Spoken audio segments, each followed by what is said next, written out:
Non-duality we talk about. It's a Hindu tradition, what they call Advaita. Non-duality. And non-duality means not two, one without a second. Only the one. And that is all there is. Everything is that one. Can you hear me all right? Yes. Yeah. So I can't teach you anything. And I can't tell you anything. All I do here is point toward and ask you to look to where we're pointing to see for yourself. Because it's you and you alone that can understand it.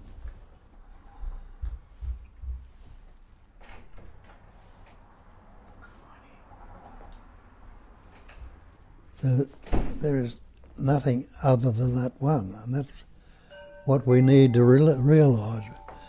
But we've taken on the idea that we are these separate entities, these individuals, persons, and that is the problem. That's why we have trouble with our fears, our anxieties, distresses, all the psychological problems come about because of that idea of separation. And we believe there is a power greater than ourselves, instead of seeing it's all the one essence that's patterning, shaping, forming, experiencing and expressing as everything. And if that's so, you and I and everything else must be that. But we call this higher or greater power God. There's me and God, there's me and you, there's me and this and that. So we've got this belief that we are separate and suffer accordingly.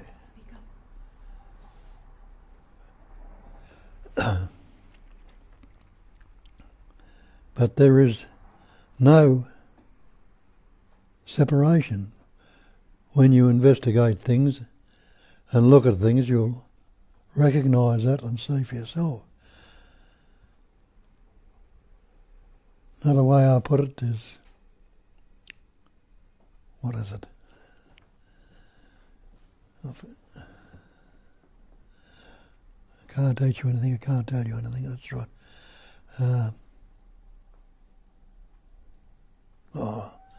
Come to that later on, doesn't matter anyway. So that's what we need to look at and investigate and see if we are this believed in person. And where does that word person come from? Come from the ancient Latin, I think it is, persona, the mask. So while we believe we're a person, we've got this mask or a belief that we are separate, a conceptual image. So the person is not reality. The sense of separation and individuality, though it's seemingly so, is not so. There is not two. Only the one. And if it's only one, everything is that. Well, have a look at it. Are you this body? Are you this mind? Are you this person? Well, when you look at it, you're not. Innately, you say, my body, my mind. You also say, my house, my car, my cat, my dog, whatever it is. Hey, the house, car, cat or dog. You're not. So maybe you're not the body either. When you say my body, and you say my mind. But what we say also is the false cannot stand up to investigation. These things need to be investigated and looked into. You say you were born, but can anyone remember your birth? You can't. You don't remember anything till you're about 2.5 years of age, when the capacity of reasoning develops in you. And you learnt words. Before that you had no words. Yet you were living quite well. Your parents were looking after you, you had no words. So how can you say you were born? That's why we don't remember our birth. You can't remember your birth because you had no words. And you didn't learn any words till you were about 2.5. So you are prior to the word, to the concept. And the word's not the thing. Take the word water. Can you drink the word water? The word fire, does it burn your mouth, or can you cook with it? With the word, you can't. Or eat yourself. So the word is not the thing. But we put meanings into it and take it to be the thing. But when you say my body, investigate that. When you say my body and you say my car, my house, you know that. What's the body made up of? Investigate it. And see the body's made up of elements. Air, earth, fire, water, space, just like the elements around you. And all those elements, see how it works. Take the air out of your body, stop breathing, you wouldn't last too long. Take the fire, the body temperature, you get hypothermia and die without the body temperature.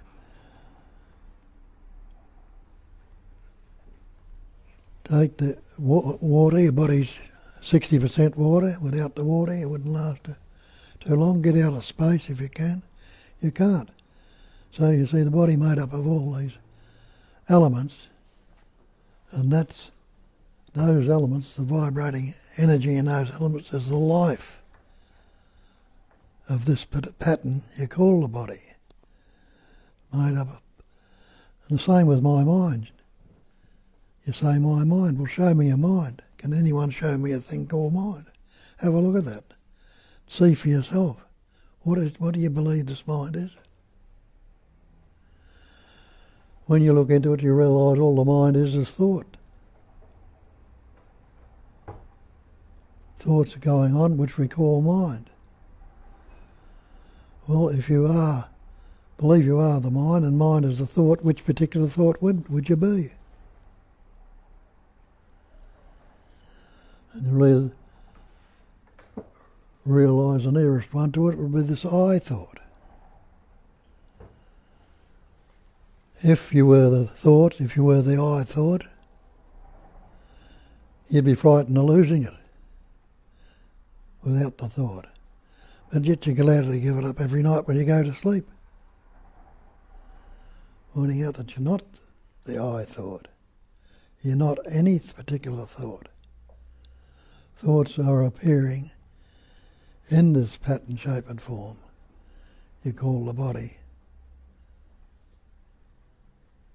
And so you're not the body, you are not the mind, you are not the person or individual, and certainly not the word. And the word is not the real, it's not the thing. So that's what we need to look at. What are you without the word? Well, they call it the Advaita, Sat, Chit, Ananda, Nama, Rupa. They're the 5 factors of Advaita. Sat is existence, Chit is consciousness, Ananda is loving to be, and the Nama is the name we've given ourselves, and the Rupa is the form, body, mind. And they tell you in the scriptures that the body, mind is Maya.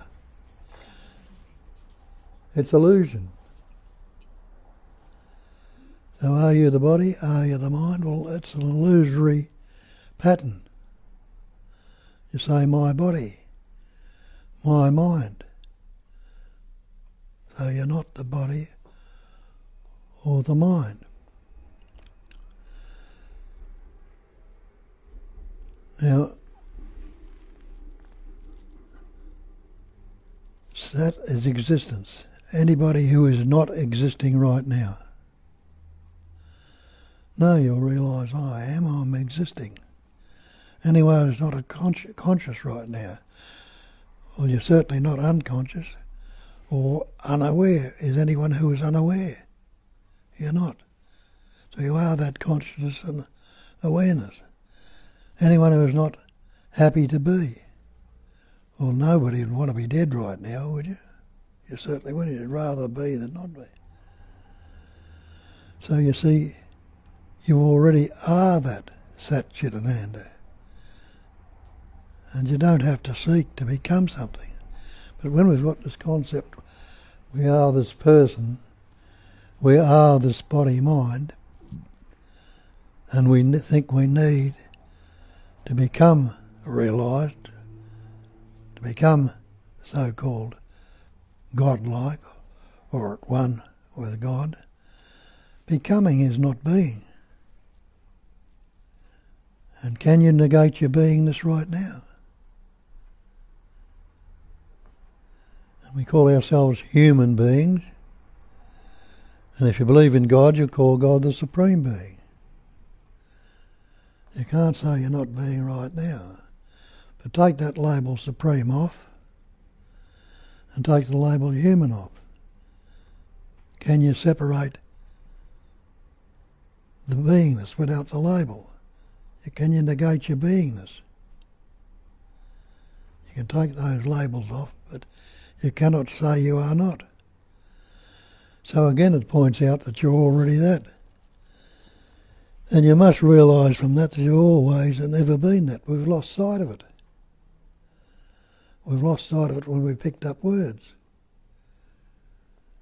We learned words like I and me and this and that and all the other words. We learnt words from our parents. And then at the age of about 2.5, when we started to recognise and pick up these words ourselves, and we went to school and we learnt more words. And then we started believing in these words and picked up more words along the way. And Shakespeare told you 400 or 500 years ago, there's nothing either good or bad, but thinking makes it so. So we're thinking these words and labelling them good, bad, pleasant, painful, happy, sad, loving, hating. Have a look at your mind and see if it functions any other way than in these dualistic opposites with words. And the Nisargadatta tells you the same thing in different words. He says, nothing can trouble you excepting your own imagination. Now realise that.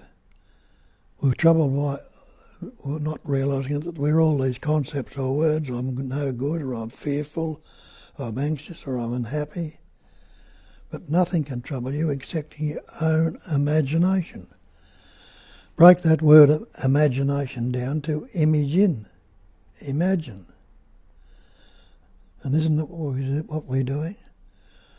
All your thoughts, feelings and emotions are creating mental or conceptual images based on these words we picked up or learned, taking the word to be the real. So now we are this imagined pattern. Me, Bob, the Australian, the good fella, who's having a bad trot or is unhappy, or people don't like me, or I'm not good enough. I've got to do this and got to do that. All conceptual or mental images which I take to be real and suffer accordingly. See how that functions. Something comes up and I like it. How do you know? Well, I've had this before, experienced before, and it's good. And we don't want the good things to go. We want them to be all there all the time, not realising that they're transient. This manifestation is transient. It's constantly changing. And that body, you mightn't believe it, that's sitting in the room right now is not the same body you walked into the room with. There is not one cell dying in it right now, but there are thousands of cells dying in it right at this moment and being replaced.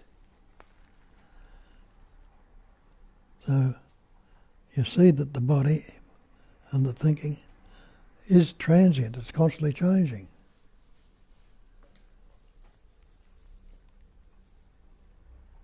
So, what's it all appearing in? Well, the basic screen in which everything appears is space, isn't it? You're in space right now, and you're seeing space. You can recognise space. Now, space, when you look into it, can you find a centre to it? Does it have a centre, or somewhere where you can begin? When you look at it, you see space has got no centre at all. Does it have a boundary to it? A circumference or a boundary? Is there any inside or outside to it without a boundary or without a centre? There's not. Now postulate and think of anything, if you can, that would be outside of space. You postulate and think that there's nothing that is outside of space. So everything is the content of space. Now you are a thing. I am a thing. The tree's a thing. The flower's a thing. Everything in this manifestation are things appearing in space, which is no thing. Now have a look at that. Can something come from no thing? Well, it can't. We are all the content of space. And so is everything else in this manifestation. And space is no thing. So it's all appearance. As they say, the nama rupa, the name and the form are maya, meaning illusion. So it's an illusory manifestation, a dreamlike illusory manifestation. And they say it's a phenomenal manifestation. And your dictionary definition of phenomenon is that which appears to be. So whether you like it or not, whether you believe it or not, we're all appearances, seemingly patterning, shaping and forming and appearing. And it is that life essence, or vibrating life or intelligence energy, that's seemingly enlivening each and every pattern in this manifestation. So, you can, if you like to call it that, it's all the one essence, all life. Now, take the life out of that body. And what have you got? You've got a corpse. That corpse, before it rots and breaks down, still got eyes, still got ears, still got the voice box, the heart, the lungs, all the kidneys, brain, all the organs are still there. But what has happened? The life essence or the power has gone out of it. So they're not a bit of good to it. And they'll naturally start to rot and break down and go back into the space like awareness again. So whatever does that leave you? What must you realise in that? When you realise, well, I am the life. I am that life. And isn't that what Christ told you a couple of thousand years ago when he says, I am the way, I am the truth, I am the life? He wasn't talking about himself, which we've all mistaken, oh, he was the way, he was the truth. Talking about that sense of presence that translates through the mind as the thought I am. How would you tell anybody who you are if you didn't use that word, which we picked up along the way, you didn't have, tell you about two and a half, translates as the thought I am. So when he says I am the way, I am the truth and the life, he's talking about that life. And you can say the same thing, because you are life itself. Without that life, you're all corpses. You're no good at all. But while life is there, that is what you are. And there is only life. That is all there is. A good analogy for that, I think is the same. Take a computer.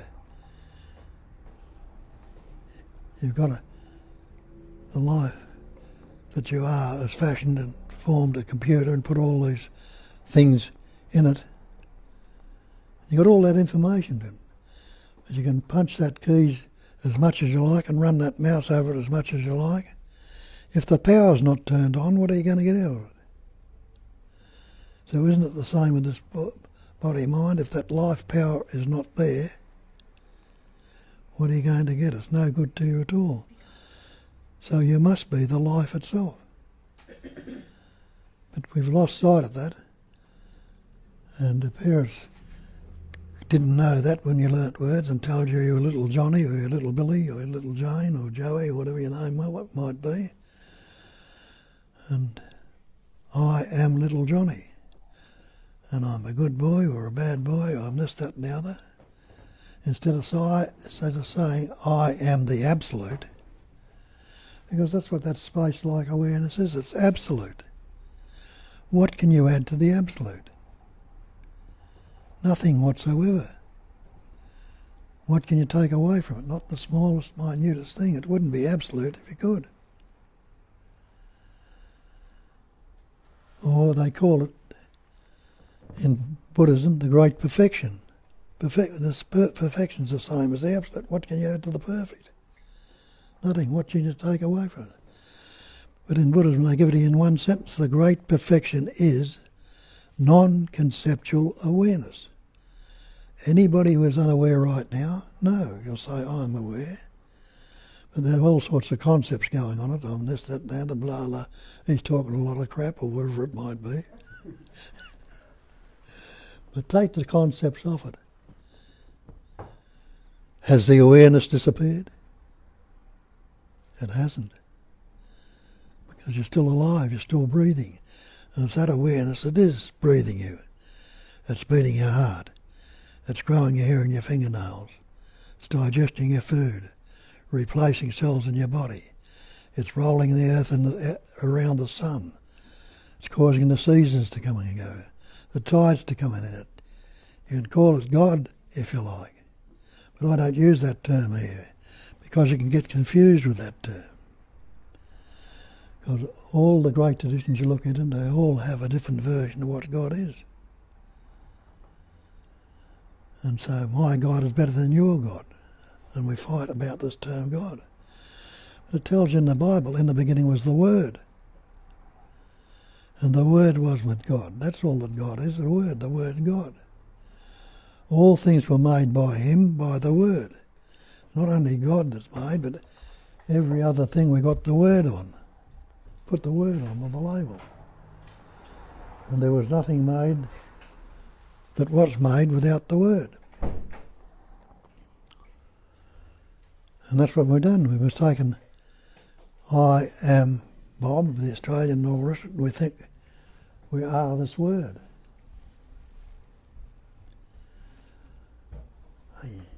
Not realising you are the life essence, in which words and everything else, pattern, shapes and forms and appears.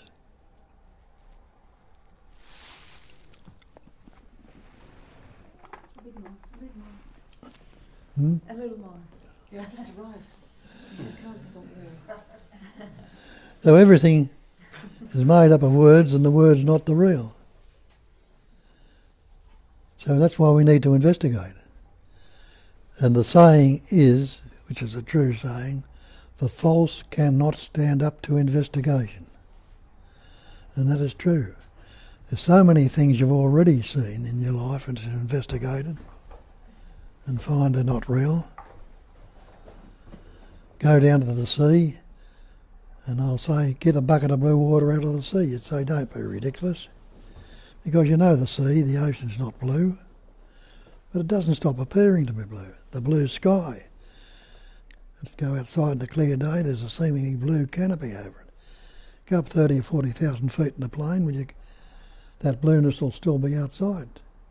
Because the sky is not blue, though it appears to be blue. The water in the mirage driving along the road and what appears to be a pool of water on the road, you drive up to it, it's not there. There are so many things that we've investigated and seen through and know the truth. The rainbow. You go outside in a misty day and there seems to be colours in the sky. You go up and drive up and look and you won't find any colour in the sky. I've got a crystal in the window over there. When the sun shines round the wrist, it shines through the crystal and it breaks up into colours on the wall. 3 or 4 colours in all sorts of different places. Go over to the wall and try and pull a colour off the wall. You can't. Go over to the crystal and look in and see how many of the colours you can see in the crystal. You can't see any colours because it's clear. All these different things, when you look into them, see they're not the truth. When you look into this body-mind idea and believe you are that, you are not. You'll see you are the reality.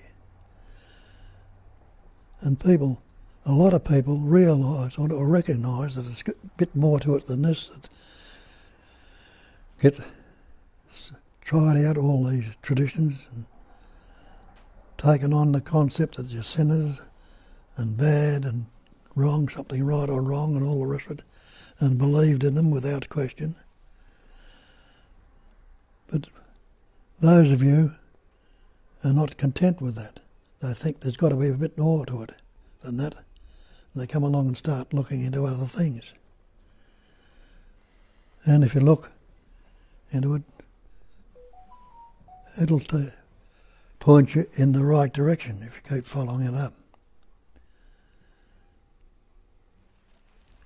And in this case, you recognise that you are not the person, you are already that life essence, the one without a second, the not two. That pure presence awareness. And that'll take you home, because we'll use the analogy of the sun and the clouds to point it out. You go outside on a cloudy day, would you say the sun's not in the sky? You wouldn't, because you know that the sun doesn't leave the sky, and the vastness of the sun is so great that no matter how many clouds there are, they can never really block out the sun. There will be some place in the cosmos where the sun will be shining freely, but where we are, it's blocking it. The cloud is blocking it out. But investigate that and ask yourself, what forms the cloud that's seemingly obscuring the sun? And you'll recognise it's the sun itself that forms the cloud. Now the sun doesn't know anything about a cloud, and it never will, because of its vastness. But in its radiance, the heat, what does it do? It evaporates water. The water rises and cools down and condenses a bit and forms a cloud, which obscures the sun. The sun continues to shine, and the radiance again, what does it do? It evaporates the water or brings it down as rain, and evaporates it, and the clouds disappear. Now what happens when there's no clouds in the sky? Isn't there much more clarity? In that clarity there's more brilliance and warmth in the sun. We say affectionate or warmness in it. It shines with more clarity. Well, what do you think would happen here when you've got all these concepts and images that are blocking your true nature? If you saw through it and recognise the true nature. Or wouldn't there be more warmth there, more affection, a natural compassion, a sense of well-being, without all the concepts that are going on and obscuring it?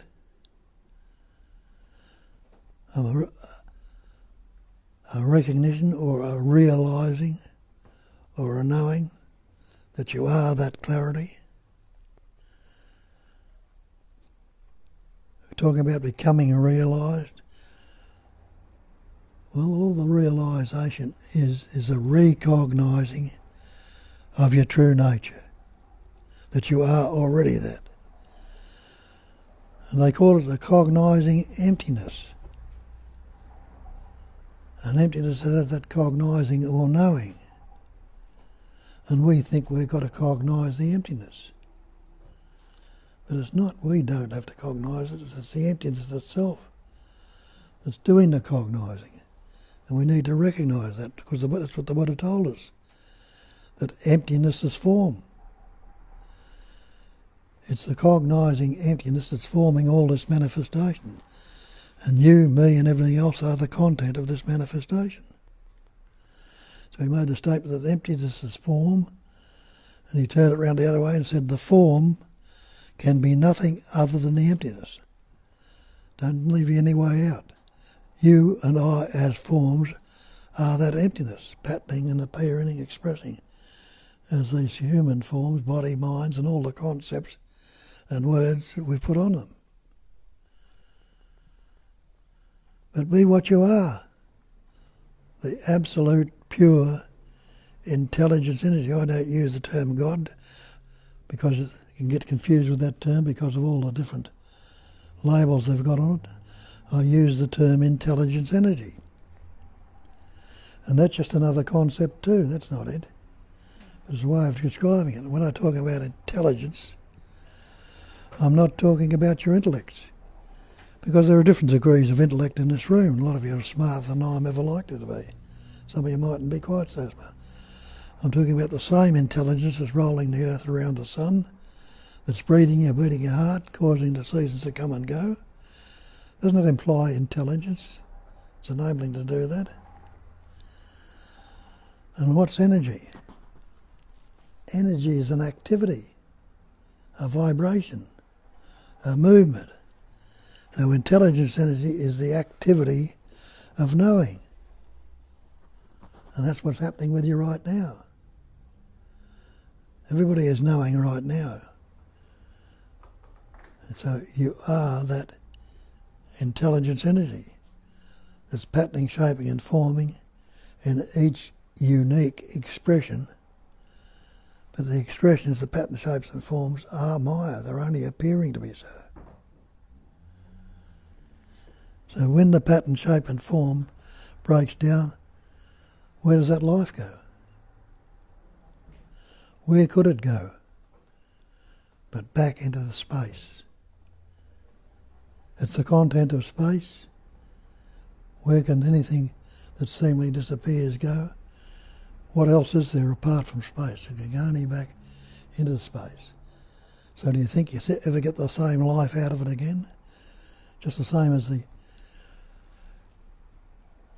rain comes down, goes into a river, and the river goes back into the ocean. Do you think you'll ever get the same drop of water out of it again? You won't. Do you think you'll ever get the same life? So that puts the thing on the so-called idea of reincarnation. Each life that comes up, every pattern, shape and form is a unique expression. Only one and the same. And you are the life. Always have been and always will be.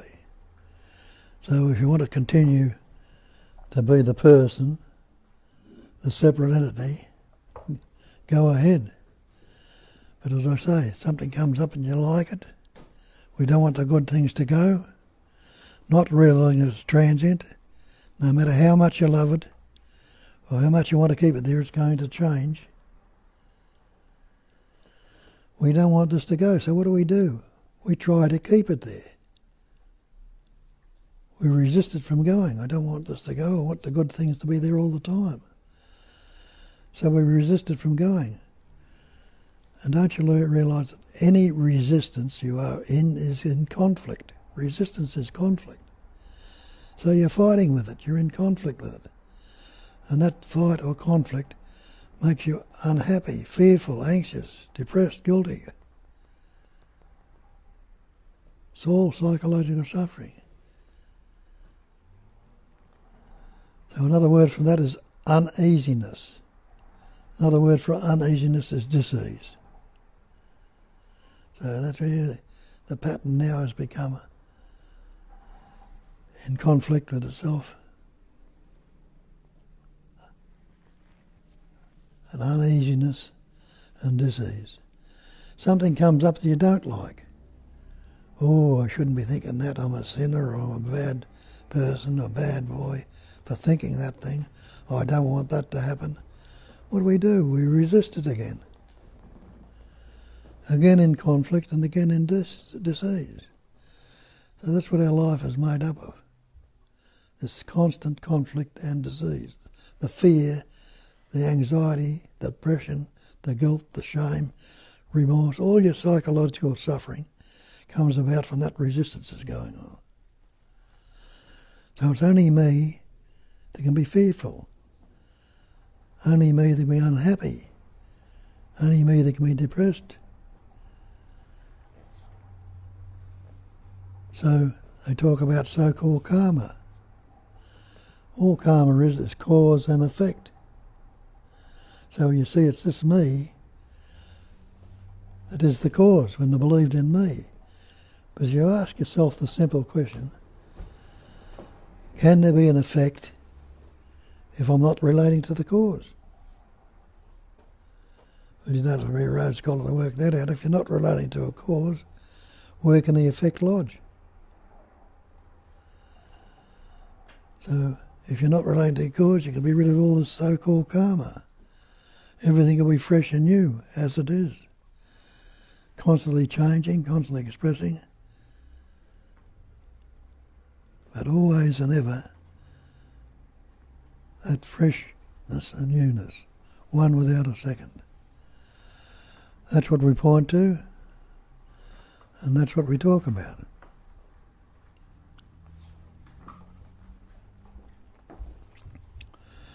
So, away you go. Any questions, any doubts, any arguments? Got there. Time's up. Yeah. Well, you've all heard it so many times, and a lot of you have got a good understanding of it. Some of you can express it quite well. Some of you are still in the early stages and struggling with it a bit. And some of you might have doubts or questions or arguments. So get it out there. I have a question. So do I need the microphone? Yes.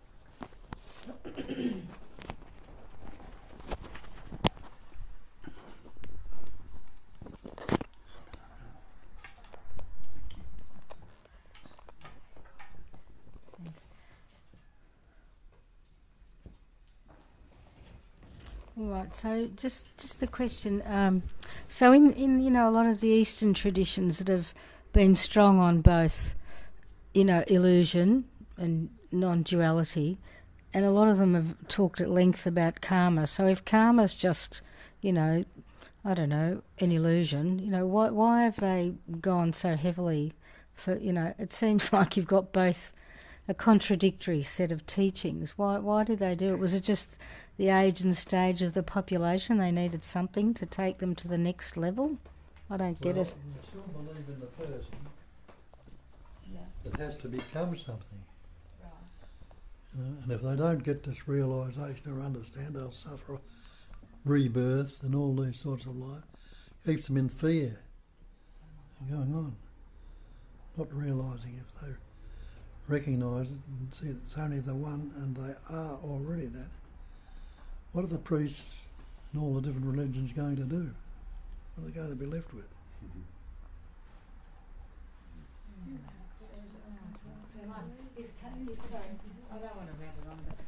So is karma sort of like a way of staying in business for the priesthood, like what hell is for the Christians? I don't mean, sort of.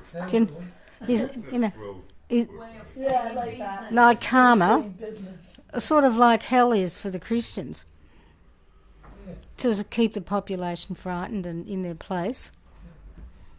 Is I don't know. Is that right? And when they realise that the word hell comes from the Old English, held being means shut off from. It's not a place called. It means we shut ourselves on. They put sheep in a corral for a night. They were held.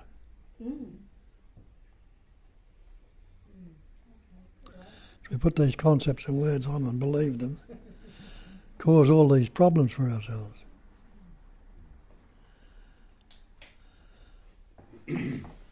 Shut off from the sunlight of spirit. Yes. Do we want to include, we have a couple of questions and comments from people who are watching with us online. And there is Catherine and James saying, so lovely to be with you, Bob and Kat. Have been through a few problems recently, and watching you again and again has made me realize that I do not need to carry the burdens of this world, as I am not this body or mind. Thank you. Thank you for your pointers. Thank you. Beautiful. That's beautifully put. And Tanya says, Bob and or Kat, what would you say to someone who has an addiction, like exercise addiction, for example? Well, if you recognise it as an addiction and it's harming you in any way, stop it. Stop it. And if this is you talking to somebody else, then as Bob endlessly points out, see what spontaneously comes. Because you may be talking with someone and energetically connect that, you know, they need compassion rather than the instructions. And in another case, there may be something else spontaneously coming up. Nisargadatta was addressed about his addiction, and he says he left the body to carry out its thing until its destiny is exhausted. He didn't give a shit. And other people with the addictions, they would. I have a dear friend who is, his girlfriend is coming from overseas, and he is trying to quit smoking. I gave him a film that I have to watch 5 times. That's what spontaneously came up. So just don't contrive life, see how it flows. And I have another one from Chris. Good morning, everyone. Been listening for a little while, but first time commenting here. There have been experiences here that have caused a shift in perspective towards this direct awareness. And this understanding can come closer to the forefront when I have ample time to sit in solitude and inquire. But I still find myself reverting to old patterns and having a sense of forgetting when I exit that solitude and interact in the world. Do you have any advice on what's causing this misidentification, or is it just something not to worry about that may erode in time? Well, there's a biblical.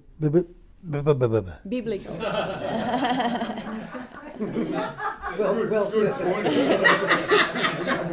I'll wait for that. Biblical statement, be ye transformed by the renewing of your mind. So to be rid of it, keep reminding yourself that you're not what you believe yourself to be.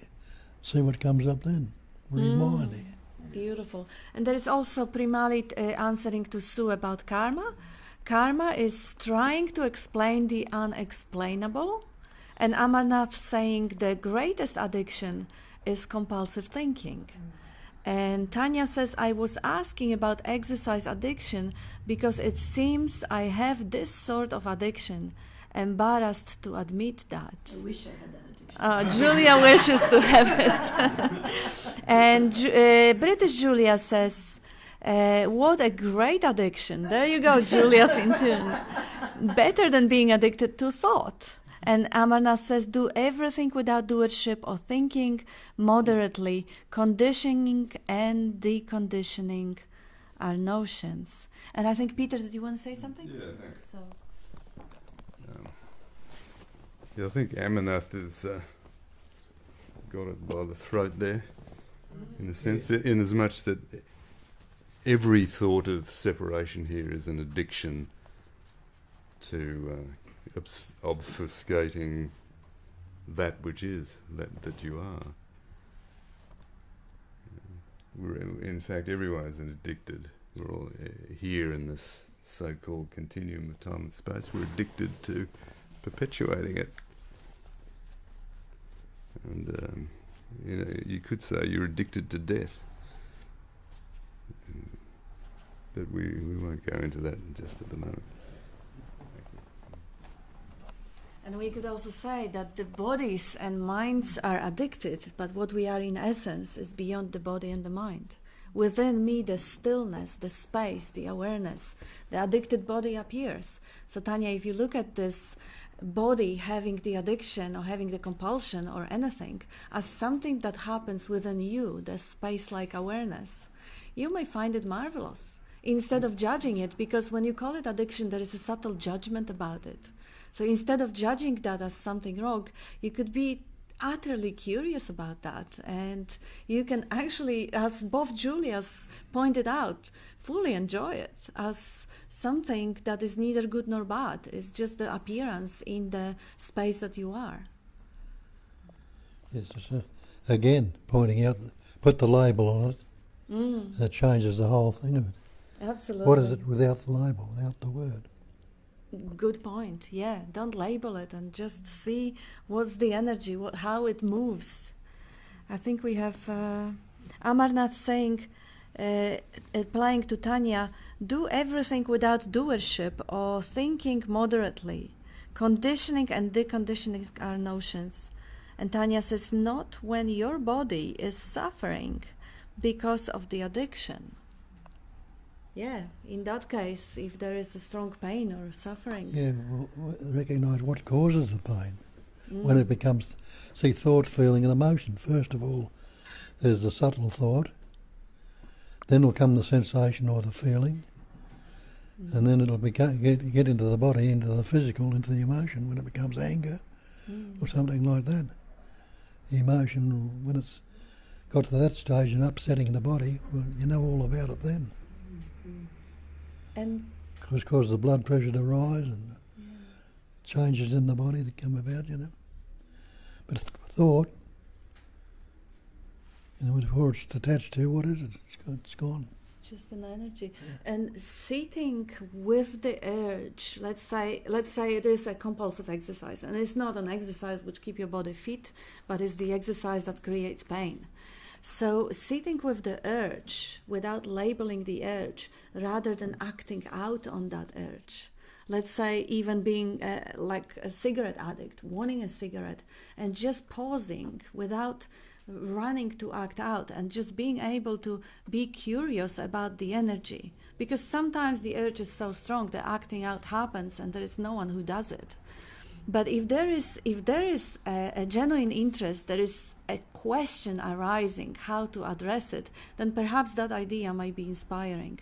To actually sit with the urge, with the subtle thought before it comes into the emotion. And when it does come into the emotion, you feel that energy running. You may still sit with that energy without transferring it to the action of whatever exercising. There are people having addictions to harming themselves or binging eating or binging walking or porn. They might be difficult, of course. So being able to, just what Bob is saying, sit with the energy, be curious about it, rather than follow it if there is a possibility, because there will be situations in life where that possibility, that opening to be curious and sit with it, simply not going to show up. And you can't cause it because you're not there to cause it. You're not the doer. But yeah, because the question's there, that's a way of looking at it.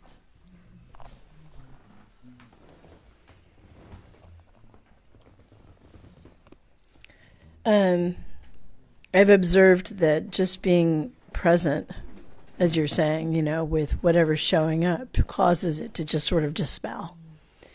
So if you watch the thoughts arising or whatever, just keep, I don't know, it's almost like turning a light on in a dark room. It just the darkness just has a hard time staying with that. And the thinking, as I observe it, as it's being observed, without judging again, if I'm judging it, it's sort of a way, I think, of keeping it present because you're resisting it, and that conflict is in a way, keeping it here. But if I'm just watching it, I really love this metaphor of candle smoke.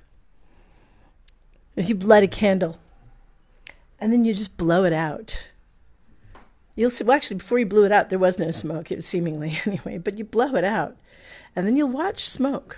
You can see it, and then it just sort of goes back into the nothingness really fast, and your thoughts are the same way, and you could just sit and watch it. And when you do that, like when that happens, that whatever followed up with, or at least seemed to come from that thinking, just also goes away with it. It's really nice. Just throwing that in. The other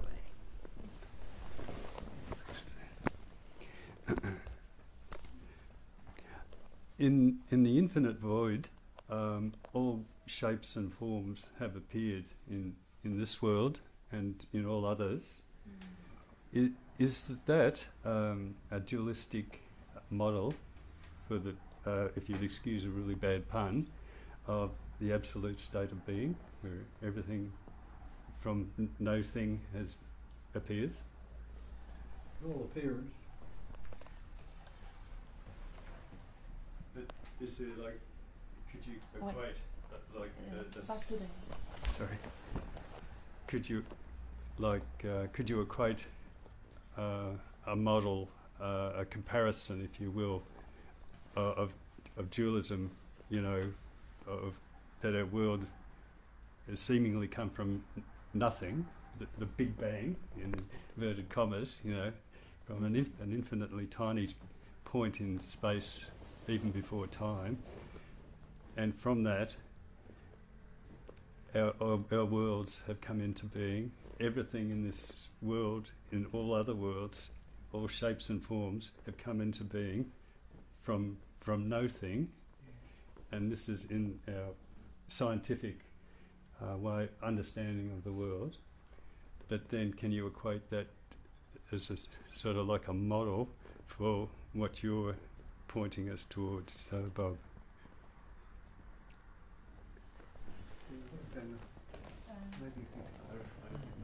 Can you clarify? You mean the explosion of the dream as a metaphor? Exactly. As a metaphor of what? Of the absolute. What? Yeah. Yeah, you could say. Yeah. I mean, you could say there is. I mean, it's a bad pun. Can I just say something quickly? Okay, but it's non-conceptual. Okay. Sorry. Yeah, I just wanted to say that you are a black hole. And all your thoughts... You're a black hole. Yes. And Sorry. all your...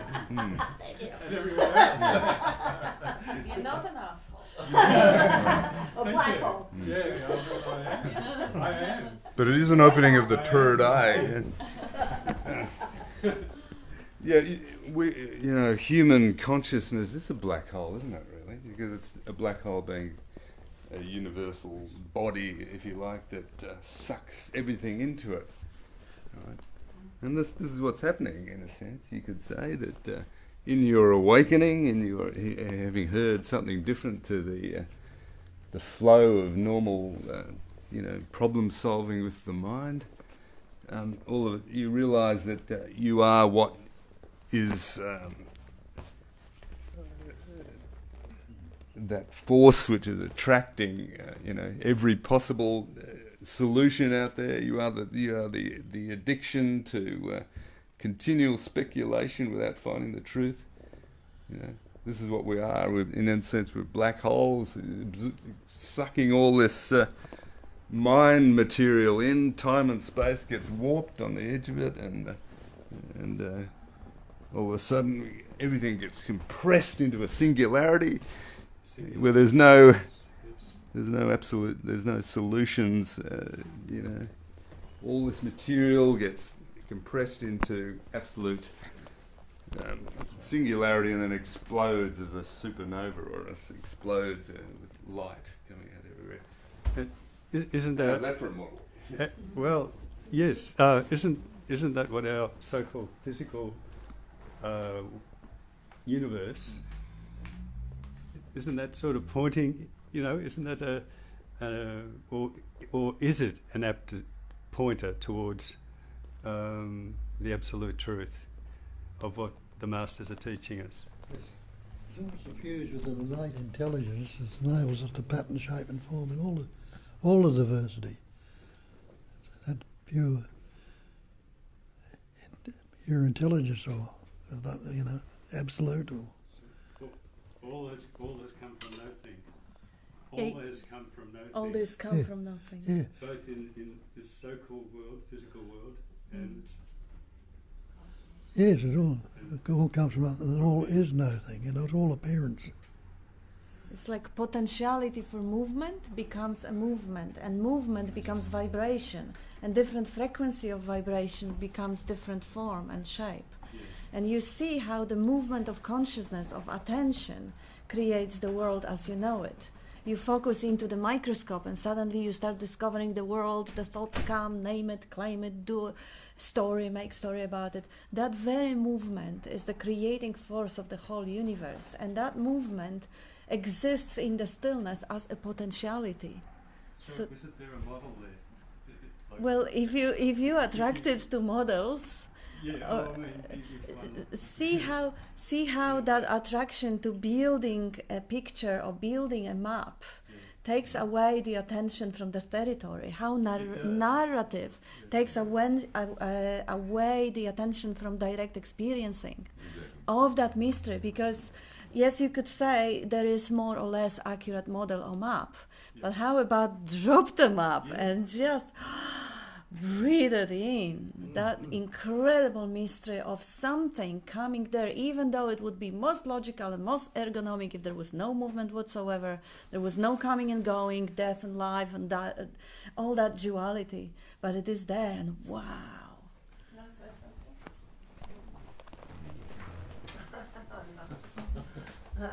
something? What keeps coming up is just from the book I Am That.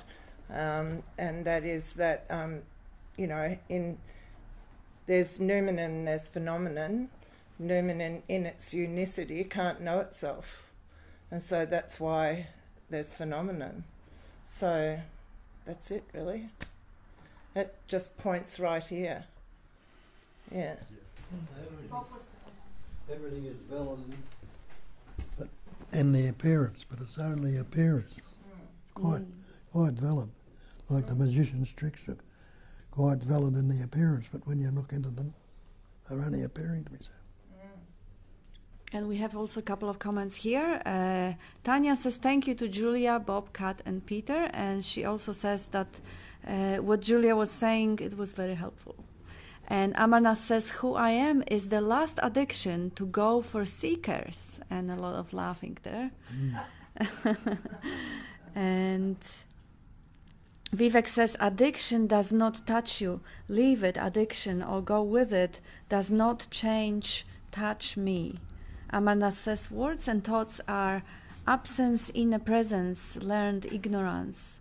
Dream and waking states are also absence in presence, present only when we sleep to our real self and start imagining. Whatever we describe is only relative, absolute cannot be described. That Amarnath says. And did you want to say something, Maureen? I keep practicing when you say the false doesn't stand up to investigation. Exactly. So, because I've got to keep it really simple for me, you know. So when I have a thought, and if I investigate, as you pointed to me, investigate who is there. So I imagine as though, is there a body there? Is there a person there? Who's there? And, you know, if I investigate my brain, my mind, my presence, well, there's no one there. So the minute I have that so-called experience of identifying there's no one there, automatically a lightness of being arises. And the minute I touch on that, I feel freer and lighter and happier. If I'm doing the reverse and giving that thought attention, then I start becoming heavy, too intellectually figuring it out. But that simple way you explained to me was just keep checking. So I said to my granddaughter the other day in the car, can you just check on that thought? Who is there? Can you tell me who's there? And she said, no one. So I said, so if no one's there, what are you feeling? And she said, well, nothing. She started laughing. So it almost made all the concepts and the identifying, the hard work, which is what I do with the ego, is struggle and survive and work it out. Just from that simple pointer that you gave me, if I just to concentrate on that or work with that or identify with that, is this correct? Then you just feel more lighter and freer and happy, because the thoughts are just a habit. And I've got to keep just observing the habits that arise and then investigate them. Are they there? And usually they're just habits from my past that arise that are not even particularly good, not even particularly making me feel happy. So thank you for that simple pointer, Bob. When your granddaughter looks at it and sees it, it recognises the truth of it. Like the saying about the fellas out on the lake in a rowboat. Nice calm day, beautiful sunny, he's lying flat out on the boat, you know, and it's drifting along, and all of a sudden crash. Something bumps into him. And he jumps up full of rage, I'll tell us. So he looks in it, it's an empty boat. What's he going to do? It's the same as you say when there's no one. It's a brilliant metaphor, yeah. Then we have a comment from John. Who is checking the checker? Amarnath, whatever we describe is only relative. Oh yeah, we've been there. And British Julia says, sometimes when you check on that thought but it doesn't work, the heavy energy needs to be witnessed and allowed, perhaps. Yeah, beautiful, absolutely. Just being empty curiosity. Julia, this way. Nah, I just wanted to throw that in there, you know. And it is one of my favorite quotes is what you brought up is the false cannot stand up to investigation. Yeah, and I think the investigation has to be genuine. It's just something I've got to throw in there. You know, it's got to be like not just a word that who cares? You know, that's like it has to be really done. Like you really have to look, you know, and at the same time. A loving of what is or something. There was something that there was a time once when I was really sad about the loss of something I loved, a story ending. You know, my cat died. And this lovely cat here, okay, says to me, can you be grateful for your sadness? Because without it you wouldn't know joy. Damn it, I couldn't hold on to that grief for long after that, you know. It was just, I mean, being, I think, a gentle presence, a loving, a gratitude, a sweetness, or whatever, towards that anger or sadness or whatever is appearing can only help. And at the same time, there's just nothing more like cutting to the chase of things or, you know, blowing even that smoke out of the water. You know, one of my favorite stories also is a story, again, they're fun sometimes, was when I had a car accident and I was beating the crap out of myself because it was my fault, and I manifested it too because I was thinking 3 days before that, well, wouldn't it suck to have an accident? And then boom, this accident happens. And I'm like, I was really upset about it, and I was trying my best to welcome the feelings and the thoughts and be present with it and all that. And then I get on the phone with this guy, Sailor Bob, who I had recently met, and I said, you know, I thought of your quote, you know, what's wrong with now if you don't think about it? And I said, the problem is, Bob, and I like that he's Sailor Bob because I could say dirty words like fuck, you know, but I said, I can't fucking stop thinking about it. And he says, so who's thinking about it? And then boom, just like that. And there was no ability to, like, even though for hours of, I don't know, beating myself up, it just didn't work. Yeah, thank you both. Thank you all. Thank you. I have another one here from.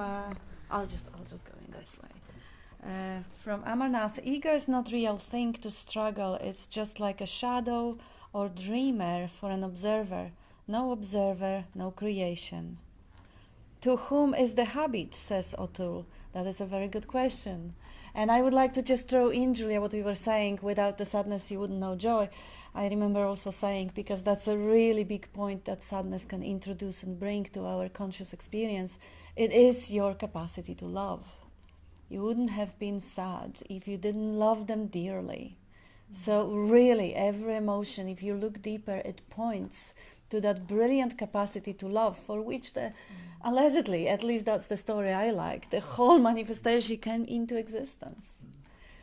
And Amarnath also says, making story, describing, labeling is favorite addiction of I. Keeping silent meditation are addictions for seekers. Natural state, nothing exists, even this word. And what Maureen was also saying, and that was so beautifully said, oh my gosh, every word.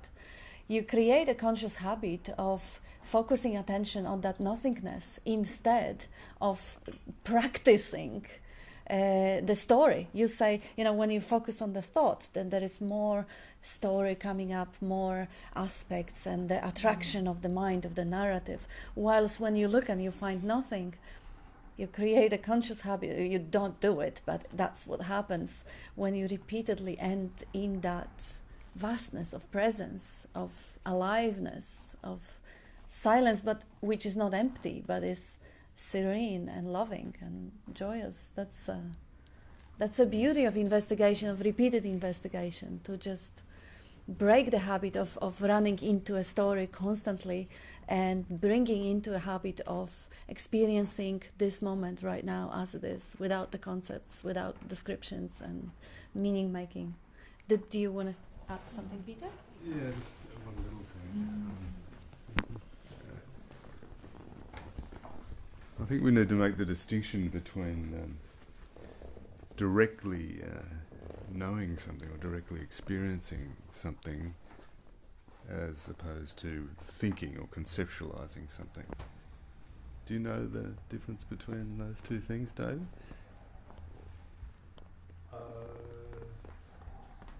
Sorry, I've got no comment. No comment at the moment. No comment. Give us example, Peter. Yeah, I'm just. Okay. Yeah.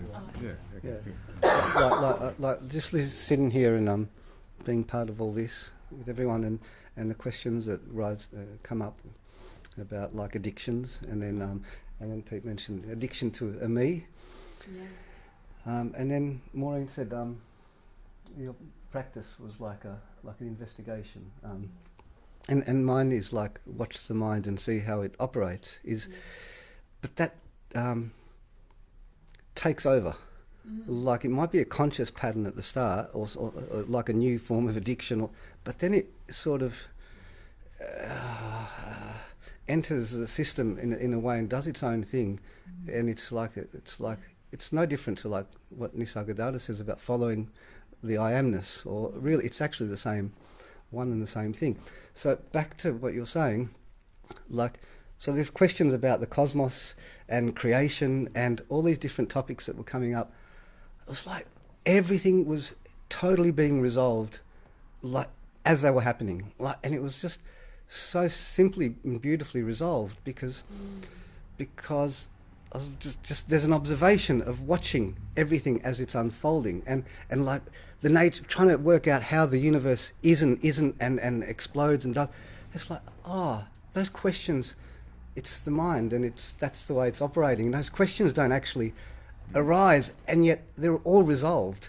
Like, I don't need to know the intricate details of how the universe is made or unmade and explodes, and not that I'm finding any fault with anything, but like everything was completely at peace, and And the peace is the love that enables this whole thing to appear in this manner. And everything, addictions, non-addictions, procedures, ways of practicing, everything's just completely resolved in that very direct experience that you were just bringing up about just that presence.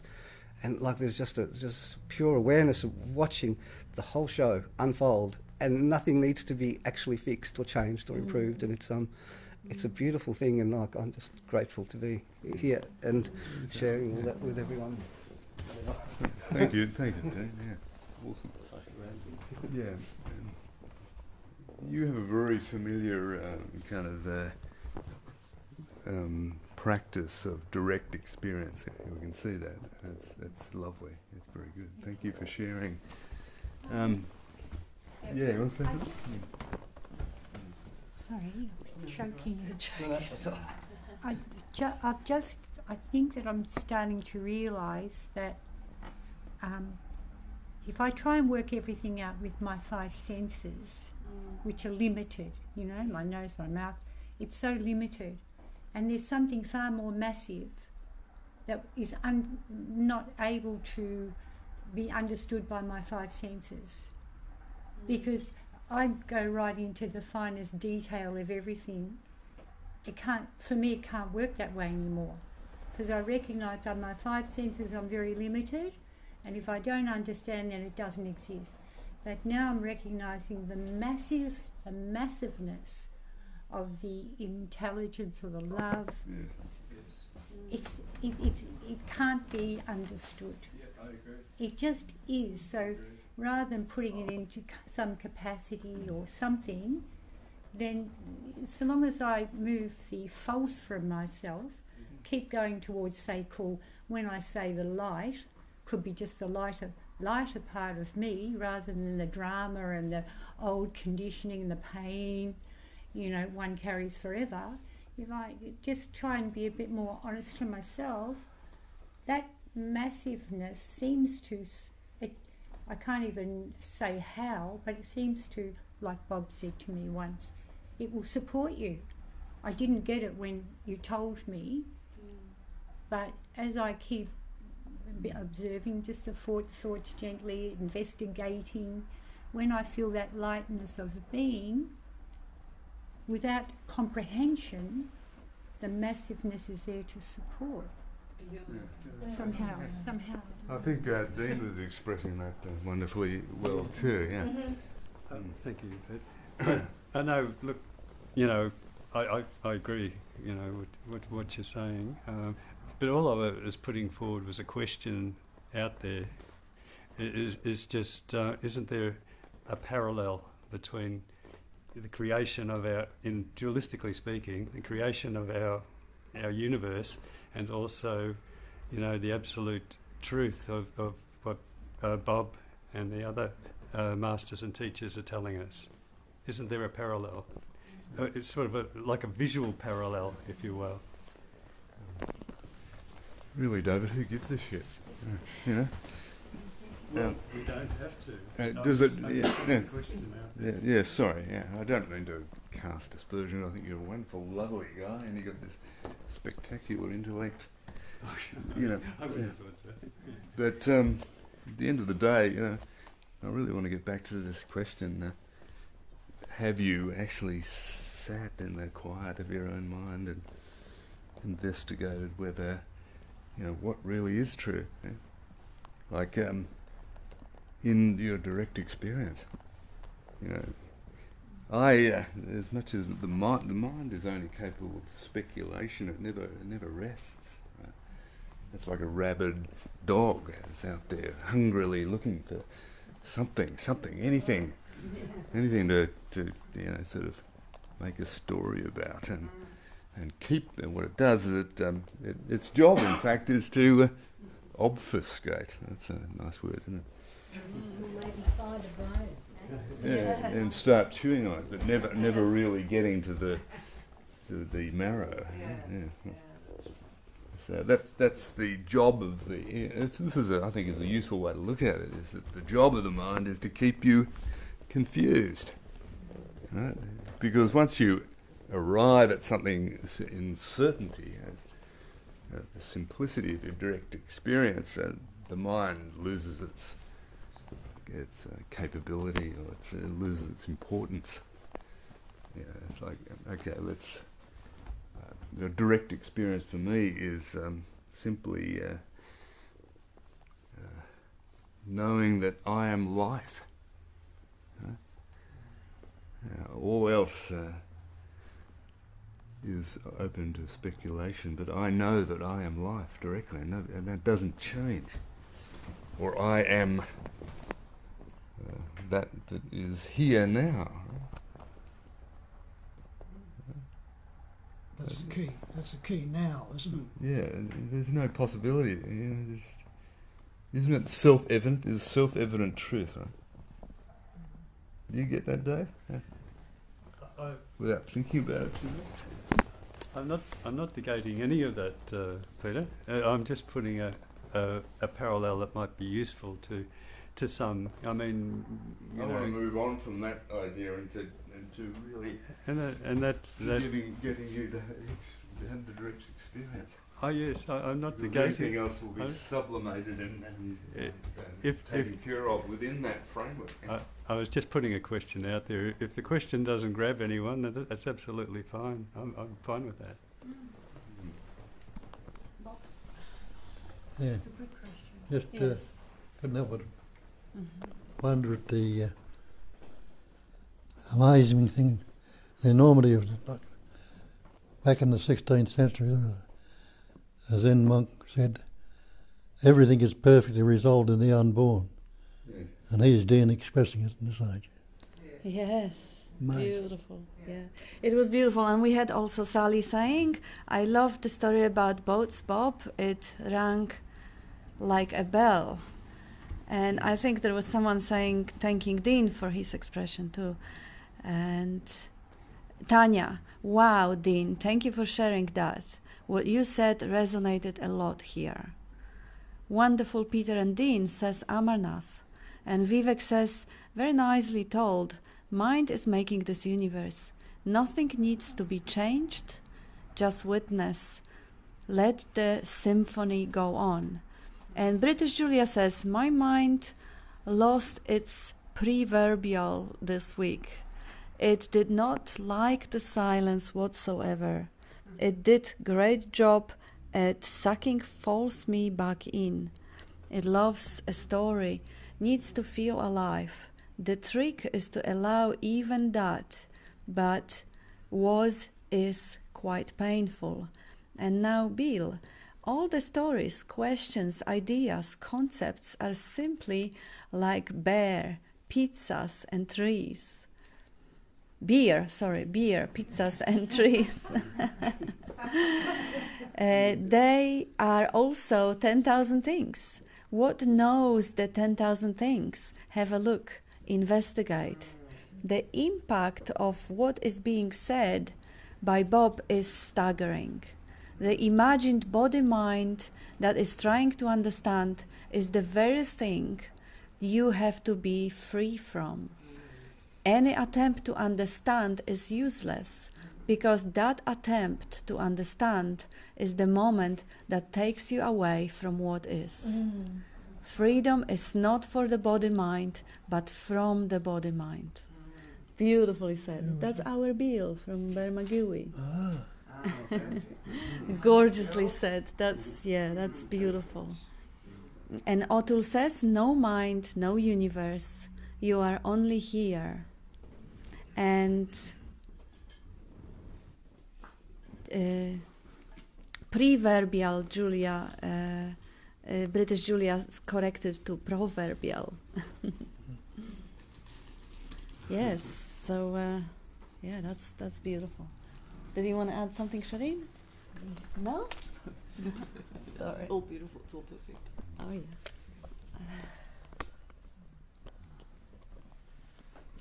yeah. Yeah, the freedom from the known, Bob said once. That was the title of Krishnamurti's book, Freedom from the Known. The real freedom. The mind did its job, like Peter was pointing. There may be a job of seeking, and it's a wonderful job when you look at the survival mechanism. The mind that is seeking more comfort, more shelter, the mind that is seeking companionship, entertainment. That's beautiful, but you are not your mind. Leave it do, leave it be, let it roll whatever it rolls. But realize that the mind happens within you, not you within the mind. Because it is a wonderful servant, as somebody said, but it's a horrible master.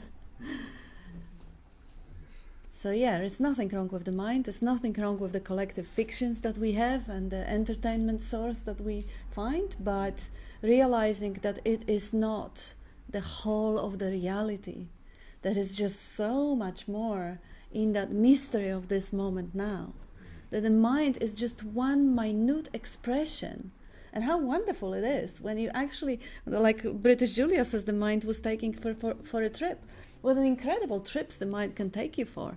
And still, that's just a minute, negligible part of the mystery and miraculousness of this being, that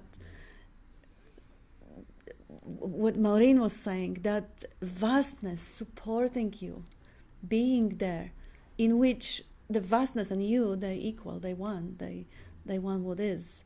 The receiver, the microphone, the speaker, that little machinery with the holes to see, hear, taste, touch and smell is just one way for that vastness to glimpse itself, experience itself, express itself. But you are really never nothing less than that vastness experiencing. And the mind is nothing but thought. That's exactly right, yes. In which particular thought are you? It's just an imagination. It's a fantastic, wonderful, super creative capacity. But it's just one of the 10,000 things, as Bill reminded. Mind is Maya, O'Toole says. Mind is an instrument of you, but you are not its instrument. Beautiful. Byron says, no more noise and so much noise and so little silence. Yeah, and silence gets never ever obscured by noise. And as Bob points, no matter how much noise we would all produce right now, there is always more silence in this room. It's just, what are you tuned into? Are you tuned into the noise?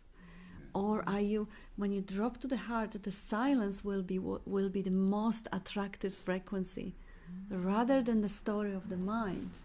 The beauty of the direct experience of this moment now, the being, the aliveness, the loving to be. And freedom is not from ego, but not for ego, but from the ego. O'Toole reiterating what Bill mentioned. Yes, absolutely. Well, that ego's a story too, it's all story or dreaming, and that I find just also incredibly liberating. The ability, or the knowing, or I don't know how to even to put this in words, but if you think about, for a moment, I'm going into thought, of course, but that you can win an Olympic sport by 1,000th of a second, so that puts the past 1,000th of a second from now ago, and the future 1,000th of a second into the future, right? And so by the time I say and now, it's over, right? So this nanosecond or microsecond, how much can you say about it, right? So then if you think about it for a moment, any thought that you could have is about what you think was, which is a story that can change depending on your perspective and all that, or could be, same thing. And it's all a big story. And you can see this is storytelling is dreaming. It's not what is. It's dreaming. Like the night dream. Same thing, except there's a sense of continuity with this dreaming. And I don't usually mourn my night dreams, the end of them, although I had a really nice one this morning. I was really liking it, and I'm like, I wanted to hold on to it. It was fun. I was giving away money in my dream. Joyously. Not, it was fun. It was good. I wanted to keep it, but it's still dreaming. Yeah? Okay. She actually does it. It was, back into the Matrix, Mr. Smith. yeah, but this dreaming, to see that this is all just dreaming, it's not real. Like, wow. I'm getting upset over like Santa Claus, this idea of the boogie monster that wow, yeah, that's not what is. And any upset that can come about is about what isn't.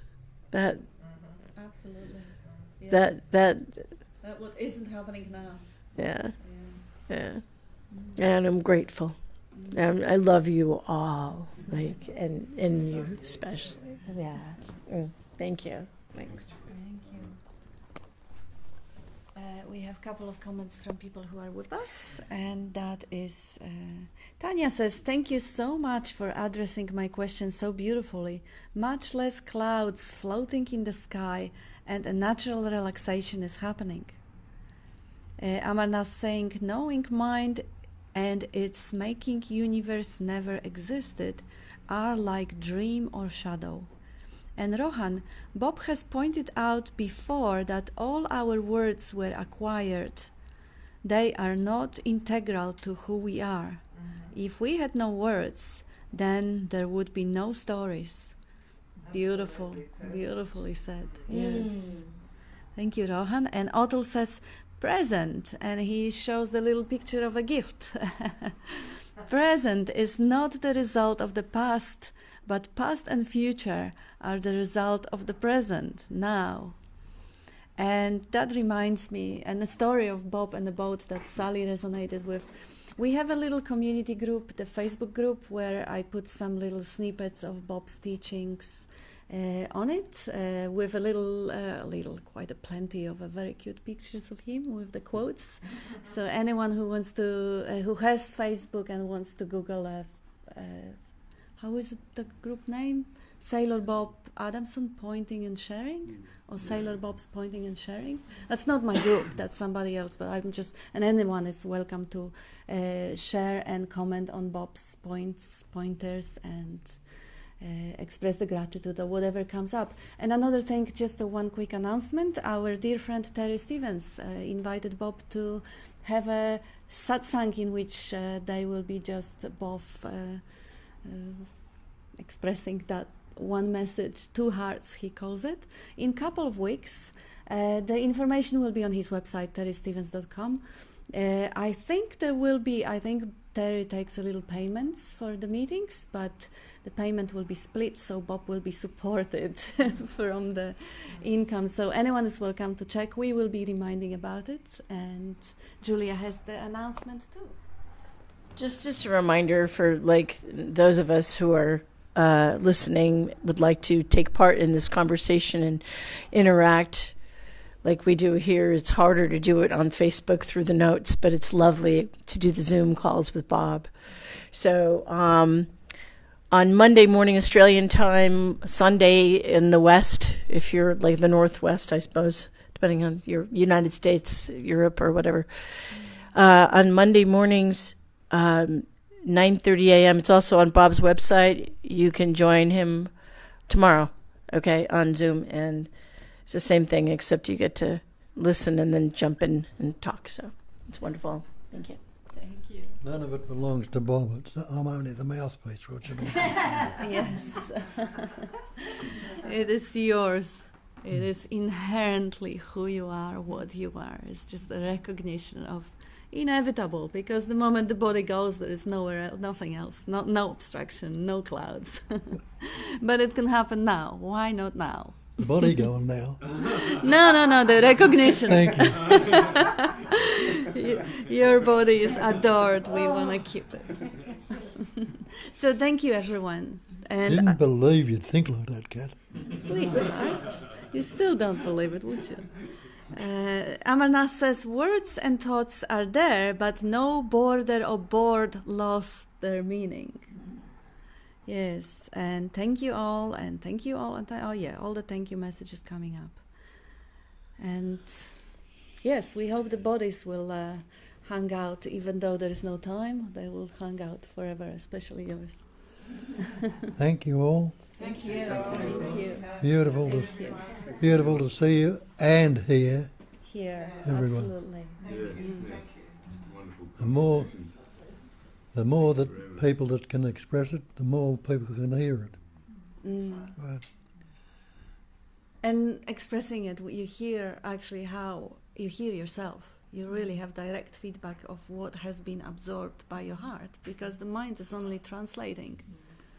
But you open your mouth and you don't know what comes out of them, and you hear it, and Thank you. I'm gonna just